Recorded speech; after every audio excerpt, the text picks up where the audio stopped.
കൊലപാതക കേസിൽ ഒരു സാധാരണ കൊലപാതകമല്ല, പെട്ടെന്ന് ഏതെങ്കിലും പ്രകോപനത്താൽ ഉണ്ടായ കൊലപാതകമല്ല, മറിച്ച് ഒരു കൊലപാതകം നടന്ന് അതിനുശേഷം ജാമ്യത്തിലിറങ്ങി ഇയാൾ അവിടെ വരുന്നുണ്ട്, അല്ലെങ്കിൽ ഈ ജാമ്യവ്യവസ്ഥ ലംഘിച്ചുകൊണ്ട് ഇയാളുടെ പഞ്ചായത്തിലേക്ക് ഇയാൾ വരുന്നുണ്ട് എന്നുള്ള വിവരങ്ങൾ പോലീസിന് ലഭ്യമായിരുന്നു. പോലീസ് എന്നിട്ട് അയാളെ വിരട്ടി ഇങ്ങോട്ട് വരരുതെന്ന് പറഞ്ഞ് അയക്കുകയാണ് ചെയ്തത്. അപ്പോൾ അവിടെ ആദ്യഘട്ടത്തിലൊക്കെ പോലീസിനും ചില വീഴ്ചകളുണ്ടായിരുന്നു. അന്നെല്ലാം തന്നെ അത് വാർത്തയിൽ വന്നൊരു കാര്യം കൂടിയാണ്. അങ്ങനെ ആ സംഭവങ്ങൾക്കൊക്കെ ശേഷമാണ് ഈ കൊലപാതകം നടക്കുന്നത്. പക്ഷേ ഈ കൊലപാതകത്തിന് ശേഷം പിന്നീട് വളരെ പെട്ടെന്ന് തന്നെ പോലീസ് ഇടപെടുകയും ഇയാളെ പിടികൂടുകയും വളരെ പെട്ടെന്ന് തന്നെ കുറ്റപത്രം 58 ദിവസത്തിനുള്ളിലാണ്, റെക്കോർഡ് വേഗത്തിലാണ് കുറ്റപത്രം സമർപ്പിച്ചത്. അപ്പോൾ അത്തരത്തിലുള്ള കാര്യങ്ങളൊക്കെ പോലീസിന്റെ ഭാഗത്തുനിന്ന് ഉണ്ടായെങ്കിൽ പോലും ആദ്യഘട്ടത്തിലൊരു വീഴ്ച പോലീസിനും ഈ സംഭവത്തിൽ ഉണ്ടായിട്ടുണ്ട്. അങ്ങനെയാണ് ഈ കൊലപാതകം നടക്കുന്നതും.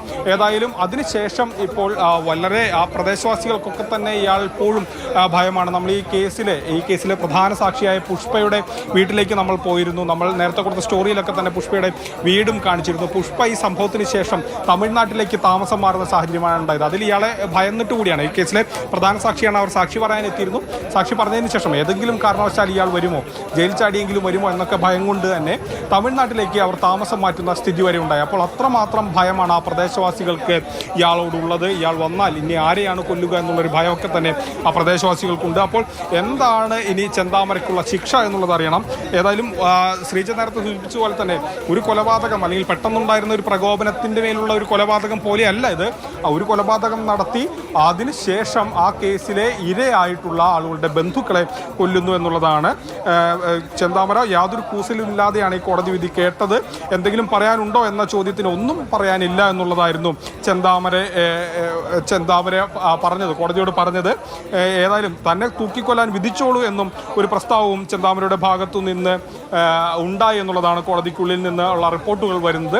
അപ്പോൾ അത്രമാത്രം നിർവികാരനായാണ് കോടതിയിൽ ചെന്താമര നിന്നത്. യാതൊരു തരത്തിലുള്ള കുറ്റബോധവും അയാൾക്കില്ല എന്നുള്ളതാണ് കോടതി മുറിയിലെ അദ്ദേഹത്തിൻ്റെ വാക്കുകളിൽ നിന്നും മനസ്സിലാക്കാൻ കഴിയുന്നത്. ഏതായാലും ഇനി ജഡ്ജി എന്ത് വിധി പറയും എന്നുള്ളതാണ്, എന്ത് ശിക്ഷ വിധിക്കുമെന്നുള്ളതാണ്.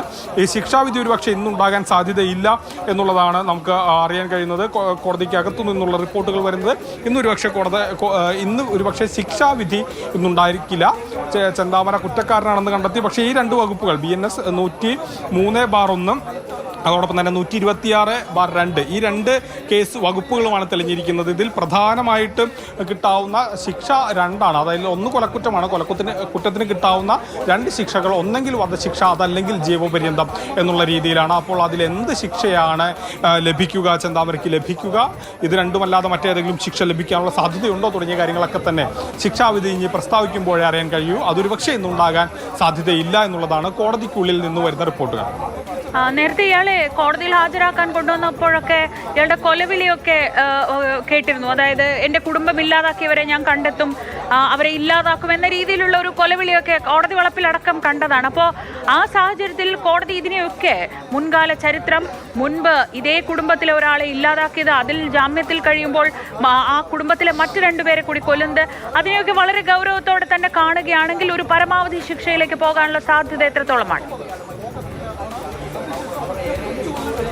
ഈ കാര്യങ്ങളൊക്കെ തന്നെ വിചാരണ കാലയളവിലടക്കം കോടതി വളരെ ഗൗരവമായി കണ്ടു എന്നുള്ളതാണ്. കാരണം ആ ദൃശ്യങ്ങളടക്കം കോടതി പരിശോധിക്കുന്ന സാഹചര്യമുണ്ടായി. ഈ ചെന്താമരയുടെ വെല്ലുവിളിച്ചുകൊണ്ടുള്ള അല്ലെങ്കിൽ തൻ്റെ കുടുംബം ഇല്ലാതാക്കിയവരെ കൊല്ലുമെന്നുള്ള ദൃശ്യങ്ങളൊക്കെ തന്നെ കോടതി പരിശോധിക്കുന്ന ഒരു സാഹചര്യം വിചാരണ കാലയളവിലുണ്ടായി.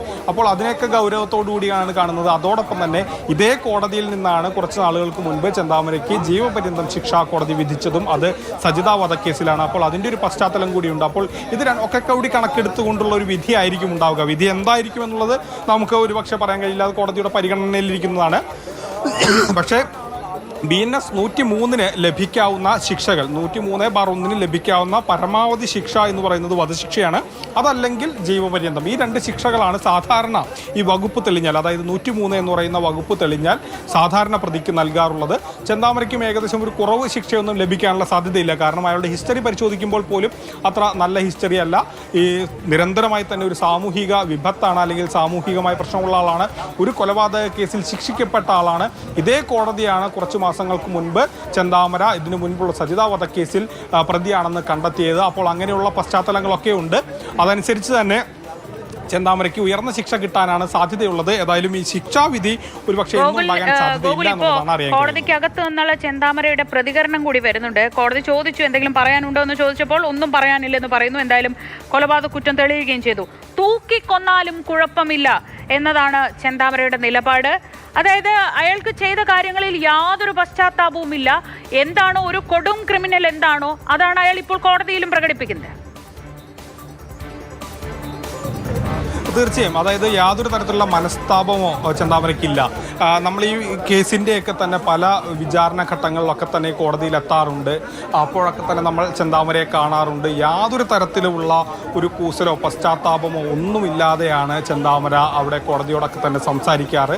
ഓരോ ഘട്ടത്തിലും നമ്മൾ ഈ കേസിൻ്റെ തുടക്കം മുതൽ അവസാനം ഇന്ന് വിധി വരുന്ന ദിവസം വരെ നമ്മളൊക്കെ തന്നെ പൂർണ്ണമായും ഈ കേസിന് പിന്നാലെയാണ്. ഓരോ വിസ്താര ഘട്ടങ്ങളിലും ഓരോ മാറ്റം വരുന്ന ദിവസങ്ങളിലൊക്കെ തന്നെ നമ്മൾ കോടതിയിലെത്തുകയും നിരീക്ഷിക്കുകയും ഒക്കെ ചെയ്യുന്നതാണ്. അപ്പോഴൊക്കെ തന്നെ ചെന്താമരയുടെ മറുപടിയും ഒക്കെ തന്നെ ഇങ്ങനെയാണ്. ഈ കൊലപാതകം നടന്ന് ആദ്യ ദിവസം തന്നെ ആലത്തൂർ കോടതിയിലാണ് ചെന്താമരയെ ഹാജരാക്കിയത്. അന്ന് ജഡ്ജിയോട് ഈ പറയുന്ന ചെന്താമര പറഞ്ഞത് താൻ ആണ് ഇത് ചെയ്തത്, തനിക്ക് കോടതിയിൽ നിന്ന് വരുന്ന വിവരങ്ങൾ കുറച്ചുകൂടി ഞെട്ടിക്കുന്നതാണ്. വേണ്ടി വന്നാൽ മറ്റുള്ളവരെയും കൊല്ലുമെന്ന് കോടതിയിൽ വെച്ച് ഇയാൾ പറയുകയാണ്. മറ്റ് തടവുകാരുമായി ഇയാൾക്ക് നല്ല ബന്ധമില്ലെന്നും കോടതിയിൽ ജയിൽ വകുപ്പ് റിപ്പോർട്ട് നൽകിയിട്ടുണ്ട്. അതായത് ഇനി താൻ മാനസികാസ്വാസ്ഥ്യമുള്ള ഒരാളാണെന്ന് സ്ഥാപിക്കാനുള്ള ശ്രമം വല്ലതുമാണോ? അല്ലെങ്കിൽ കോടതിയിൽ എങ്ങനെയാണ് ഒരാൾക്ക് എന്നെ തൂക്കിക്കൊന്നാലും കുഴപ്പമില്ല, ഞാൻ ഗാന്ധിജി അല്ല എന്നൊക്കെ പറയുന്നത്? ചെന്താമരയുടെ ചെയ്തികൾ അത്തരത്തിലുള്ള ഒന്നാണ് ശ്രീജ. കാരണം അതായത് നമ്മൾ ഈ സൈക്കോ എന്നൊക്കെ വിളിക്കുന്ന തരത്തിലുള്ള ഒരാൾ അത് തന്നെയല്ലേ ഗോകുൽ ഈ ചെന്താമര? തീർച്ചയായും അതായത് ഇതിലൊരു ഉദാഹരണം പറഞ്ഞാൽ ആദ്യത്തെ വധക്കേസ് സജിത വധക്കേസാണ്. സജിത വധക്കേസിന് കാരണമായ സാഹചര്യം ആരോ ഒരാൾ മുടി നീട്ടി വളർത്തിയ ഒരു സ്ത്രീയാണ് നിങ്ങളുടെ നാശത്തിന് കാരണമെന്ന് പറഞ്ഞപ്പോൾ അയൽവക്കത്തെ മുടി നീട്ടി വളർത്തിയ ഒരു സ്ത്രീയെ കൊന്ന വ്യക്തിയാണ് ചെന്താമര. അപ്പോൾ അദ്ദേഹത്തിൻ്റെ ആ ഒരു ചെയ്തി നമ്മൾ അത് കണ്ടിട്ട് വേണം ഈ കോടതിക്കുള്ളിലെ അദ്ദേഹത്തിൻ്റെ ഈ പരാമർശങ്ങൾ മനസ്സിലാക്കാൻ. തൂക്കിക്കൊന്നാലും കുഴപ്പമില്ല എന്നാണ് കോടതിയോട് പറയുന്നത്. മറ്റ് തടവുകാരുമായി നല്ല ബന്ധമില്ലെന്ന് ഈ ജയിൽ വകുപ്പിൻ്റെ റിപ്പോർട്ടുമുണ്ട്. വേണ്ടി വന്നാൽ മറ്റുള്ളവരെയും കൊല്ലുമെന്ന് കോടതിയിൽ വെച്ച് ചെന്താമര വളരെ ധൈര്യത്തോടു കൂടി പറയുകയാണ്. കുറ്റം ചെയ്തിട്ടുണ്ടല്ലോ എന്ന് കോടതി പറയുമ്പോൾ ഞാൻ ഗാന്ധി അല്ല എന്നാണ് ചെന്താമര പറയുന്നത്. ഒരു ചെകിട്ടത്തടിച്ചാൽ മറ്റേ ചെകിടും കാണിച്ചു കൊടുക്കാൻ താൻ ഗാന്ധിജി അല്ല എന്നുള്ള മറുപടി പറയുന്നു. അപ്പോൾ കോടതിക്കുള്ളിൽ നാടകീയമായിട്ടുള്ള രംഗങ്ങളാണ്. ഇത്തരത്തിലുള്ള രംഗങ്ങൾ കോടതിക്കുള്ളിൽ പറയുന്ന അല്ലെങ്കിൽ അങ്ങനെ പറയുന്ന ഒരാൾ സ്വാഭാവികമായി മാത്രം എങ്ങനെയാണ് അയാളുടെ മാനസികാവസ്ഥ എന്ന് മനസ്സിലാക്കാം. ശ്രീജ നേരത്തെ സൂചിപ്പിച്ചതുപോലെ തന്നെ ഒരു സൈക്കോപാത്ത് എന്നൊക്കെ പറയുന്നതിൽ അതൊട്ടും കുറഞ്ഞു പോകില്ല എന്നുള്ളത് തന്നെയാണ് കോടതിക്കുള്ളിലെ അദ്ദേഹത്തിൻ്റെ ഈ പരാമർശങ്ങളിലൂടെ നമുക്ക് മനസ്സിലാക്കാൻ കഴിയുന്നത് അല്ലെങ്കിൽ വ്യക്തമാകുന്നത്.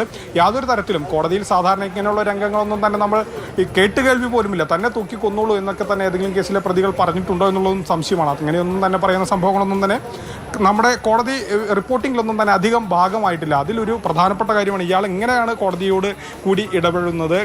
തന്നെ തൂക്കിക്കൊന്നോളൂ, തനിക്ക് കുഴപ്പമില്ല എന്നുള്ള മറുപടിയാണ് ചെന്താമരയുടെ ഭാഗത്തു നിന്നും ഉണ്ടാകുന്നത്. അപ്പോൾ ചെന്താമരയുടെ ഒരു മാനസികാവസ്ഥ നമുക്ക് ഇതിൽ നിന്നെല്ലാം തന്നെ മനസ്സിലാക്കാൻ കഴിയുന്നതാണ്. ഇത്ര വളരെ ഗുരുതരമായൊരു വിഷയമാണ് ഇത്. ഇതിനു മുൻപും ഈ പറയുന്ന വെല്ലുവിളികളൊക്കെ തന്നെ ഈ കേസുമായി ബന്ധപ്പെട്ട് വിചാരണ നടക്കുമ്പോഴൊക്കെ തന്നെ ചെന്താമരയുടെ പല വീഡിയോകളും വന്നിരുന്നു. പുറത്തു പോയാൽ ഇനിയും കൊലപാതകം നടത്തുമെന്നുള്ള തരത്തിലൊക്കെയുള്ള വീഡിയോകളും വന്നിരുന്നു. അതെല്ലാം തന്നെ കോടതി പരിശോധിച്ചിട്ടുമുണ്ട്. അപ്പോൾ ഈ മാനസികാവസ്ഥയൊക്കെ കണക്കിലെടുത്തുകൊണ്ടുള്ള ഒരു വിധിയായിരിക്കും ഉണ്ടാവുക എന്നുള്ളതും ഉറപ്പാണ്. ഇയാളുടെ കുടുംബത്തെയൊക്കെ ഈ വിചാരണ കാലയളവിൽ വിസ്തരിച്ചിരുന്നല്ലോ. ഇയാളുടെ സഹോദരൻ, ഭാര്യ, അവരെയൊക്കെ വിസ്തരിച്ചിരുന്നല്ലോ. അവരൊക്കെ എടുത്ത നിലപാട് എന്തായിരുന്നു? ഇയാൾ ഇങ്ങനെ ഈ ഭാര്യയ്ക്ക് ഒരുപാട് ശാരീരിക ഉപദ്രവം ഏൽക്കേണ്ടി വന്നു എന്നൊക്കെ അന്ന് കേട്ടത് ഓർമ്മയുണ്ട്. അപ്പോൾ ഈ കുടുംബാംഗങ്ങളൊക്കെ ഈ കോടതിയിലെടുത്ത നൽകിയ മൊഴി എന്തായിരുന്നു?